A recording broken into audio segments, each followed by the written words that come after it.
Well, I definitely appreciate very much this series because many people can find like kind of difficult how to connect through things that are so that seem so disconnected from what church is, like movies. But the thing is that we consume media all the time. Be it movies, be it YouTube videos, social media, be it books are media too, right? Be in anywhere, and music and all of that. And the thing is that all media, listen to this is a principle where we're basing and what we're doing this series. Every media has a worldview to share. It is impossible to disconnect that. It is impossible. Even the person that says, no, I want to be neutral about it. No, if you're living and breathing, you're going to share your vision, you want it or not. If your vision is about not doing anything, no, I just want to be laid back. Well, that's your vision. You're sharing the vision of being laid back. People say sometimes, even though we're not in parenting, people say, no, I don't want to raise my children in a particular faith. I want them to develop their own faith. I want to be very open about that. Well, you know what? That is a type of indoctrination also. You're bringing forward your worldview, your vision into the mix. So there's no way to avoid that. But the thing is, when it's about entertainment, and especially these days about movies, because there's something about this, it used to be the rays, right, and the old TV boxes, and then it was about the lights in the movie theaters, and then now it's probably about the LEDs or something in the reflection. But we tend to sit down for entertaining ourselves, right? Nobody pays to the movies, especially how expensive it is here in the States. I mean, that's one of the major differences. We've seen, like, really, popcorn? So, geez. But the thing is that we do not pay just to go suffer, right? We pay to go entertain ourselves and have a good time. So when we are in that position of entertainment, we automatically, our default reaction is we let our guard absolutely down. And we take anything, We're not analyzing anything. We're just entertaining ourselves. And the thing is that afterwards, haven't you seen a movie and then you, like 2 weeks later, you don't even remember what it was about exactly? How many of you has happened that too? My wife, it happens to her all the time. So going to the movies with her, it's entertaining, but it's also a waste of money at the same time. Yeah, because 2 weeks later, well, if it's a year later, she literally would say, remember when we saw this movie? No, I haven't seen it. Come on, babe.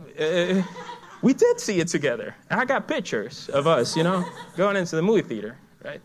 So when we were looking for this, there are so many choices, right? But the thing is, and probably it has to do with being a parent. How many of you know that when you're a parent, your priorities change, right? Now I go to Disney World, and I got 2 girls, and when we go, I'm excited about the princesses. And I gotta see it. I gotta make the line for the girls to see the princesses, right? Before that, I wasn't interested at all. So probably this has to do with it. So I appreciate that. And Toy Story, I gotta ask, is there anyone in this room that hasn't seen at least one of the Toy Story movies?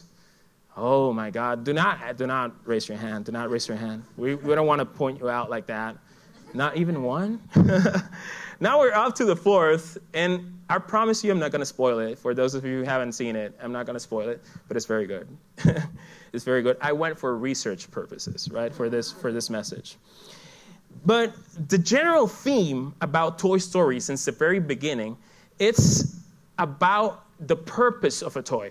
See, when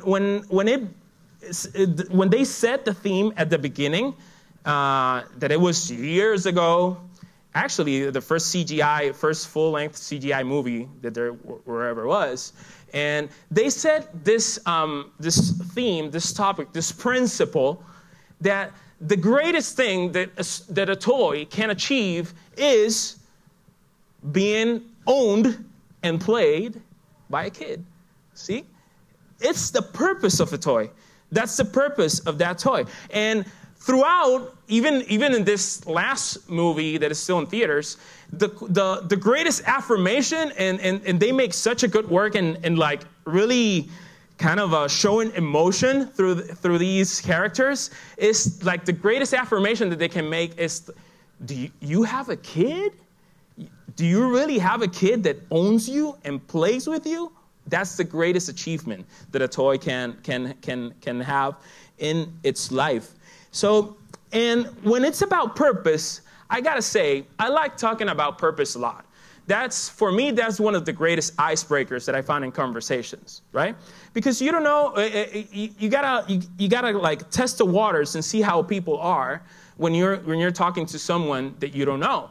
So I'm one of the probably the most used introduction that I use in conversations is, I say, well, you know what? I am all about purpose. I'm a purpose guy. I am all about purpose. Why? Because purpose goes beyond even the naturalist view. Purpose goes beyond what can be explained, right? Purpose goes beyond of what can be studied. And actually, purpose is one of the main desires of this generation, right? It's one of the main desires. Kids go nowadays. They go to college, but they want to try to get a degree or try to enter in a career in which they can feel that they are doing something meaningful, right? It's very different than it used to be. People nowadays, they want to be part of something bigger than themselves, right? Something that gets things done, something that gets that has some meaning to it. They want to live in purpose. So that is I wouldn't say that that's exclusive to millennials.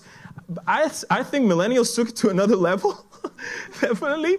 But every one of us, we want to be part of something that makes sense. We want to be part of something that has meaning. If not, we just like machines that just engage in their work and then turn off at the end of the cycle and then stops doing. No. We want to leave a legacy. We want to leave something. We want to be part of something meaningful, right? Something meaningful. And the interesting part of it is, relating to Toy Story, for the purpose for a toy was, or is, to be played by a kid, owned by a kid. So that means then to understand, check out this principle, to understand, to discover your purpose, you must understand the reason why you were created. You must understand the reason why you were created. Everything is created for a reason, right? Everything has a purpose. And when I engage in this conversation about purpose, and people say, well, no, I'm just all about science, right? Right? I believe in science. No, that's another movie. That's another movie. Oh, Natural Libre Defense. No many Natural Libre Defense. Yeah, right. That's another movie. We wish we would have done Natural Libre with one of the...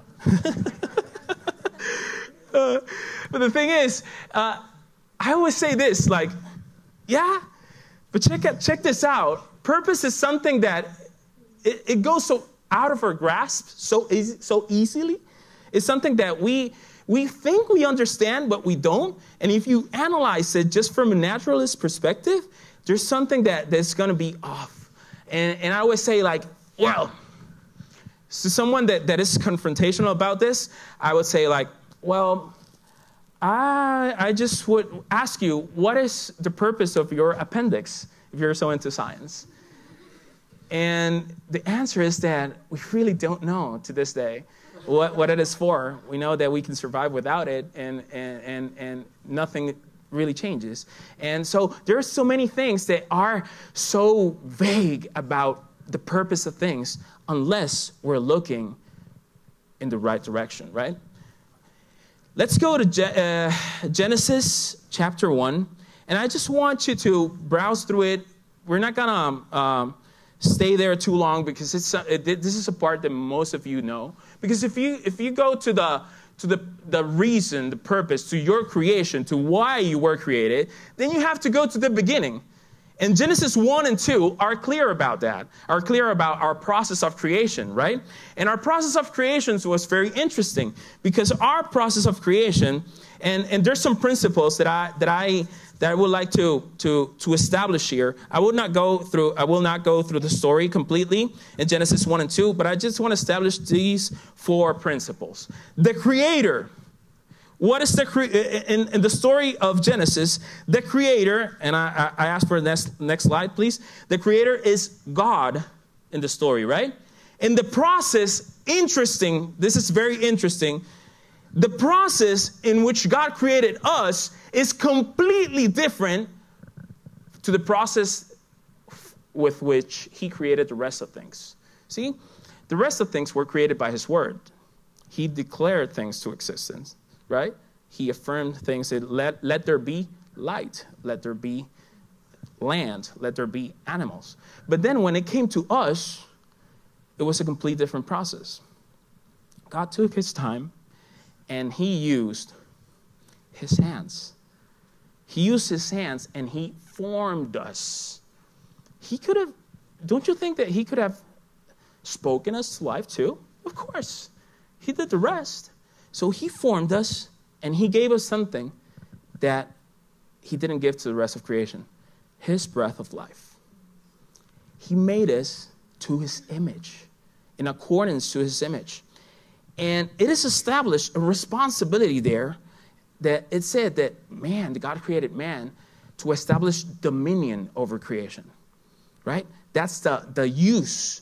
And dominion doesn't mean that can have sometimes like a negative connotation to it. No, it doesn't have. It was in perfect harmony for the rest of the creation, with the rest of creation, because there was something important, an important component to it, that was that would be taken care of through an intimate, real, active, perfect communion with God. So the purpose for why God created man is this. God created man not for just his enjoyment. People sometimes say, well, we're created to worship. I used to say that a lot until I got confronted with a truth. Like, God is not this self-absorbing being. Like, put this into perspective. How do you take that you create something? I got the possibility of creating something for them to worship me. That sounds like off, right? It doesn't sound right. Like, I create something for it to just bow before me. That sounds like kind of even insecure. And God is not an insecure being. God is not an insecure God. God did not create us to worship. Worship is the result of that perfect communion with him, right? Worship is the way we engage in that relationship. So really, God created us to be the recipients of his love. That is the ultimate reason, the ultimate purpose for what we were created. We were created as recipients of his love. Why? Because God's greatest power is love. Biblically, God's greatest power is love over everything else. And for love to be real, it needs to be shared. You cannot contain love for yourself, and you cannot let love just boil inside of you, and you got to share it. That's why the kingdom of heaven is all about giving, because God's greatest power is love. So he created us as recipients of his love. And as recipients of his love, we receive that love, and we have the opportunity to establish a real relationship with him. To be a real relationship with him, to fulfill our purpose, it has to be freely. It has to be willingly. It has to come from the response. Cannot be default, cannot be automatic. It has to be willingly, because if not, there's no love involved. If it's forced, then it is not love, right? It is not love. That's the interesting part of it. And because we have the opportunity, because we have the choice, because it is all willingly, that's when we have also the opportunity to mess things up. People say, then if God is God and he's so good, what is there so much evil in the world? Well, guess what? Because if it were for him, there will be nothing. He created everything perfect, everything in perfect harmony. But what was that separated us from that real relationship? Sin. And sin is now none other than what separates us from that purpose. See, there's a separation. We walk away from the purpose. We walked away from that perfect communion. We walked away. If you look in the first chapters of Genesis, when God created man, breathed life into him, there was a perfect communication with God. Nowadays, because of the redemption, we're able to communicate with God again. But in the distractions of this world, and while we're in this flesh, don't you find it so difficult sometimes to concentrate, to like push away everything else that distracts you, everything else that takes that place?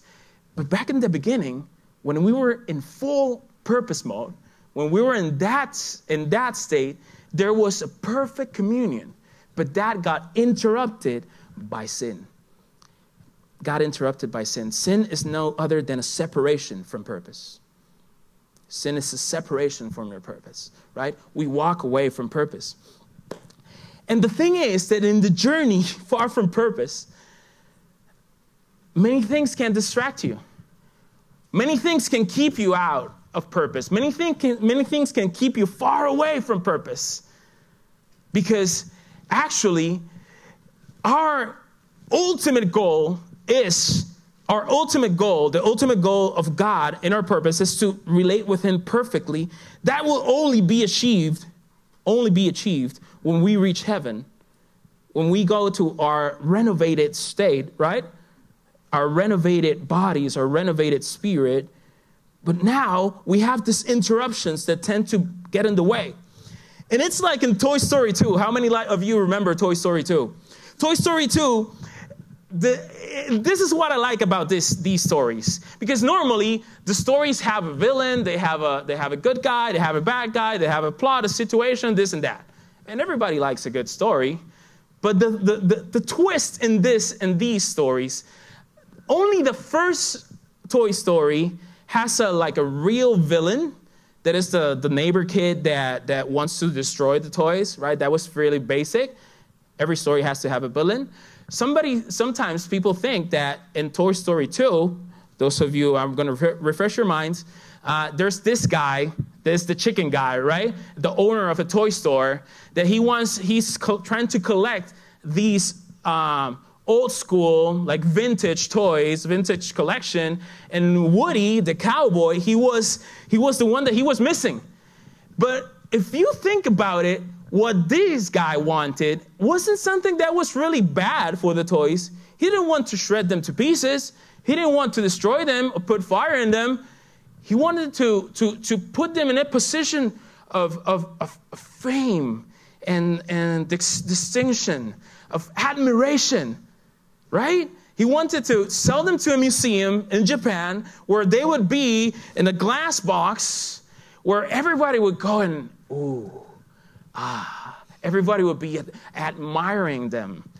And so it wasn't a bad thing. Of course, he was going to make a buck in that transaction, but ultimately the reason wasn't a bad reason at all. And that's where the other toys begin convincing Woody and saying, you know what? What do you think it's going to happen to you? What do you think is going to happen to you eventually? And at that point, there's an interesting detail that goes on there, because Woody has one of his arms is kind of ripped because of the kid was playing with the toy. That happens, right? And he was there, and these other toys begin to convince him, begin to argument, like, you know what? For once, you need to think about yourself. Don't you get that sometimes? Hey, I need to think about me. Hey, I need to think about myself for a change. I do things for everybody else. I need some me time. Do not raise your hand, but just in your mind, raise your hand in your mind. How many of you have said that? Raise your hand in your mind. In your mind. I'm going to point you out, right? But I'm up front. I'm an open book, so I have said that. I have said that, right? I want some me time. I want some me time. And the thing is that the kingdom of heaven is never about me time. Jesus had no me time. Jesus, the only time where he was by himself, he was with the Father. He was communing with the Father. So it's not about me. It's not about self-centeredness. The biggest sin of man is not addictions or this or that. The biggest sin of man is self-centeredness. That's what took Lucifer out of heaven, self-centeredness, when he began to look at himself. When he said, what about me? Everybody's worshiping this being. What about me? Don't I have merit? Don't I? Am I not worth to be admired too? And you know the rest of the story. Or Toy Story 3, when then the distraction there is not fame or self-centeredness, but then they're suddenly found in this possibility of having a constant cycle in which they're not in a child's room anymore, but they're in a daycare. How many of you have been in a daycare? Oh my God. It's terrible, right? It's, wow. Jesus. God bless the kids ministry, right? By the way, we need volunteers. That wasn't like a good introduction for a kids ministry, right? Got to work on that. But in the daycare, in that Toy Story 3, these other toys are saying, you know what? We solved the problem. We don't depend on a kid that's gonna grow and forget about us. We got a fresh batch of kids every year, and they're gonna play with us. And the thing is, and that sounded great. It's like, wow, yeah, that's a perfect solution for this. We're gonna have these kids this year, and next year we're gonna have completely new ones. So we're not gonna run out of kids. The world is not going to run out of kids, at least not in a foreseeable future, right? They just keep popping up. They keep on coming. And they say, well, that's a good way. So they begin to argument this with Woody and his gang. It's like, this is something that can work. But then you see what begins to happen, and you begin to see what really goes on in the daycare, and I think they nailed it. The kids do not really play with the toys in a caring manner. It just go wild. Why do they go wild? Because they're now real relationships. There are no real relationships. It's all about instant gratification. It's all about instant gratification. That is one of the big ones that gets us distracted from our purpose. We go and we seek and we tend to do things and we buy stuff and we plan things and we travel, and there's nothing bad about that. See, there's nothing bad about the idea of the daycare. It actually sounds plausible. It sounds like a real good plan. But the thing is that if you focus on instant gratification, you won't establish real relationships in your life. And remember our purpose from the beginning? Our original purpose is to be able to establish a direct, real, loving relationship with the Father, and then in harmony with everything else. See? That's the way, that's the purpose. So when you get distracted by instant gratification, that sends you far away from purpose, far away from purpose. We all have journeyed far away from purpose. I'm standing here before you, haven't been there. I've been there. I've been there. And everybody in this room will have to admit that at some point in their life, they felt that they've been far away from their purpose.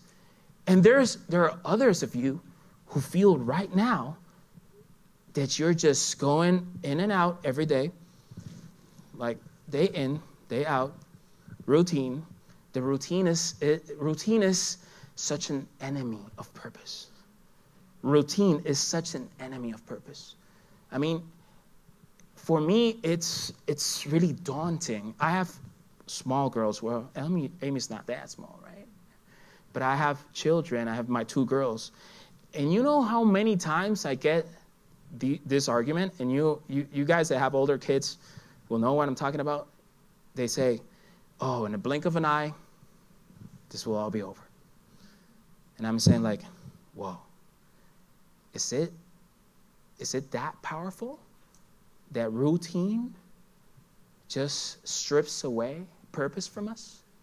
Is it that powerful?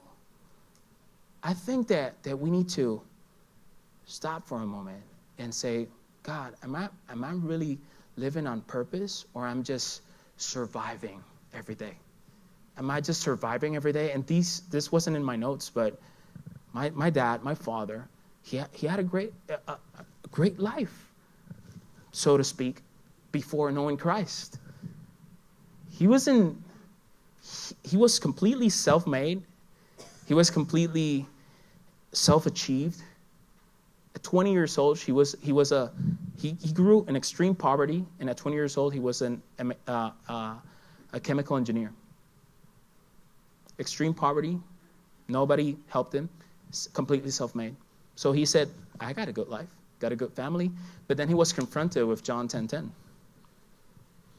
He was, you got a good life, but do you have an abundant life? Do you really have an abundant life? Or are you just settling for something less, right? The promise of the Lord is for us to have abundant life. We all have journeyed from purpose. We all have journeyed from it. Actually, while we were coming in and researching about this movie, some very interesting fact came up, which I'd like to share with you. The original Toy Story, well, and until this day, it's made by a company called Pixar. Everybody knows who Pixar is now. Everyone knows the little lamp, right? But back then, nobody knew who they were.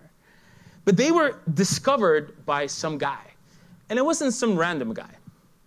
They were suddenly discovered by a guy named Steve Jobs. Remember Steve Jobs? Yeah. We all have the things, right?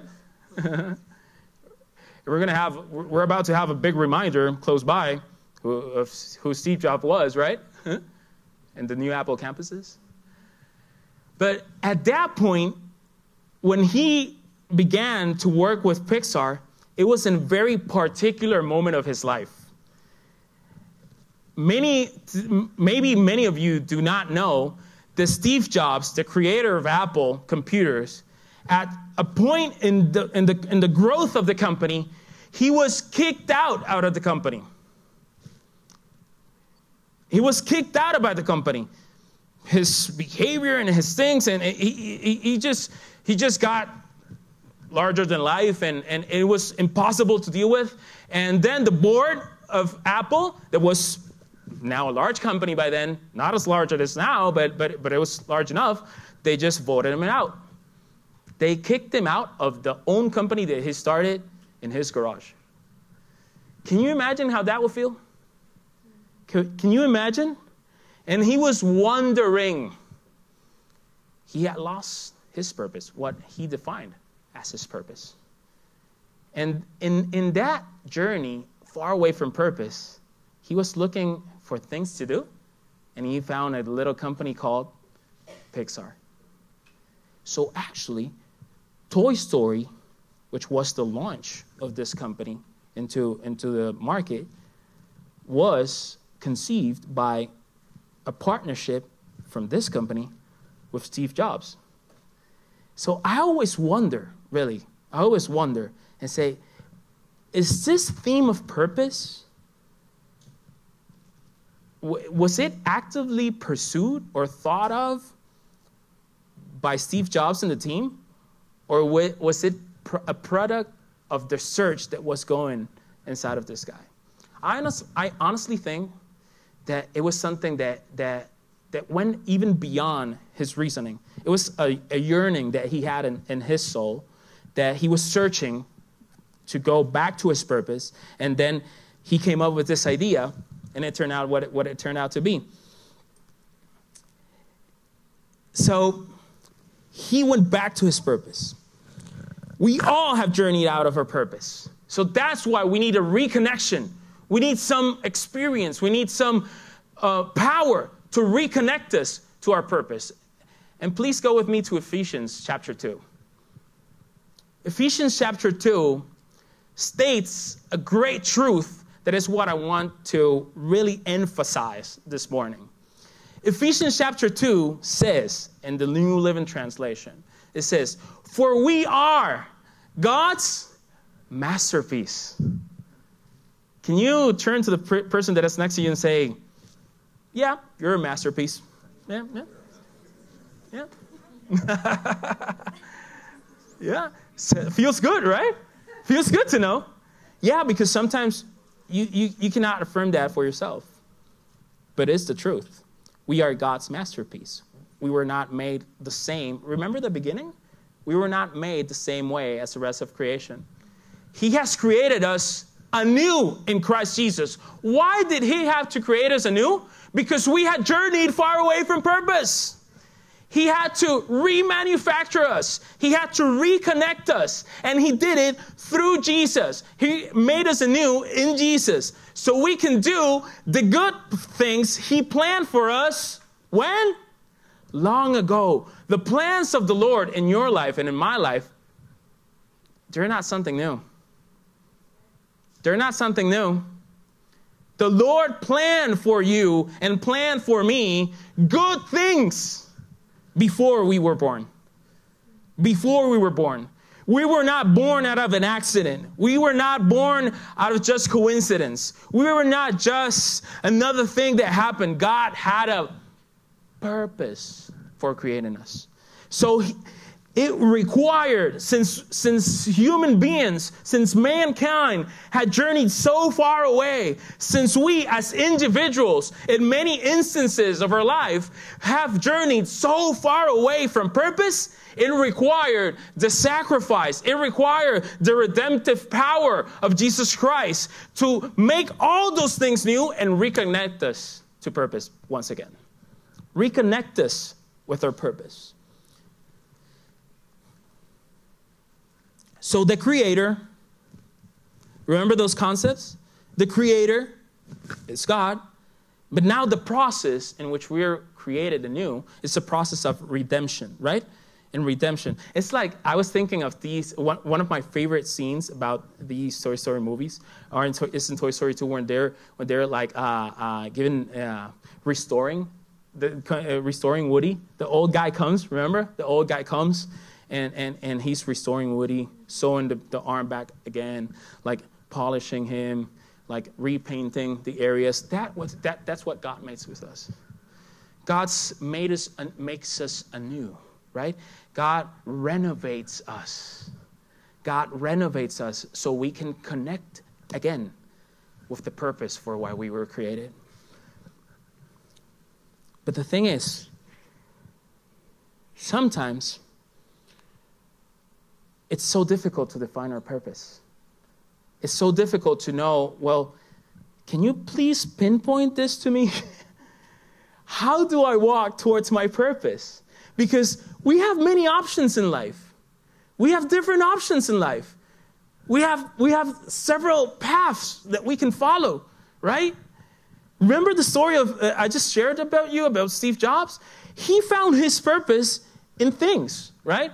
In things, in tech innovations, in creating stuff, which are great. But let me tell you something.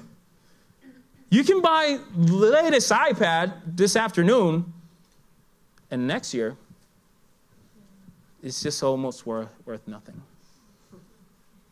Right?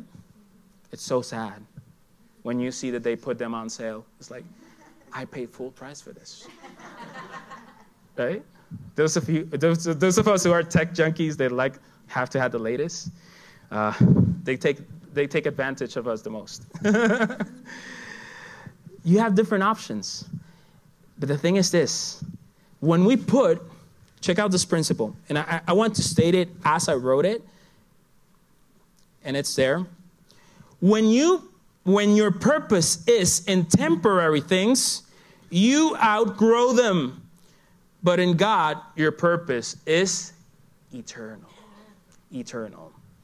And without spoiling Toy Story 4, I'm not going to spoil it.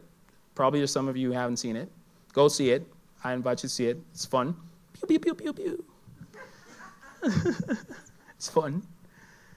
But it was interesting to see at least the general, I'm going to share, the general theme or the general idea of these last, and it's probably going to be the last one, because they were looking for closure. And the closure they found is that the kids grow up, they don't use toys anymore. So as toys, they need to redefine their purpose in something else, because their original purpose outgrew from them. It was something temporary. See, and that points out to a great truth. If you define your purpose and point to temporary things, then you're going to grow them at some point. But if you point to eternal things, you're never, never going to outgrow your purpose. There's a purpose, there's an eternal purpose for each and every one of us. Because remember what original purpose was? Let's define that. Purpose. The purpose, as we were created, was to be recipients of his love. You were created, I was created, every one of us was created to be recipients of his love. Our greatest manifestation as creation is when we do what we were created for. So the greatest achievement of humankind, your greatest success, your greatest goal, what is going to take you to the top of the pyramid in the success is for you to establish a real relationship with God. There's no better than that. It doesn't get better than that, because you can use something for something else. You can use something for something else. Yeah, I'm not a tools guy. So in my house, sometimes I need a hammer and I use a spoon. Yeah, and it can do some kind of the job done. Yeah, Jay makes fun of my tools, right, when he's been around. And you can use for another thing, but it's not going to work as well, because it wasn't designed. It wasn't created for that. The greatest manifestation of something or someone is when it achieves what it was created for. And we were created to have a relationship with him. We were created as recipients of his love. You were created as a recipient of his love. And the greatest thing as recipients of his love, the greatest response that we can have is to love him back. Freely, willingly, actively, real. And as Ephesians 2:10 says, when that happens, good things are going to come out of you. Good things are going to come out of you. Many of us have felt, or maybe you're feeling now, how you wish that better things could come out of you. But you know what? I got good news for you, man. I got good news. And the good news is that is possible. It is possible for good things to come out of you. It is possible for good things to come about your parenting. It is good things for you. It can be good. Good things can come from you in your marriage. Good things can come from you in your workplace. You can do good things in your community. You can do good things in the areas where you do life. You can be better. Not because we're capable. No. Because God gave his life through his son so we could reconnect with purpose. If you can, please stand up with me.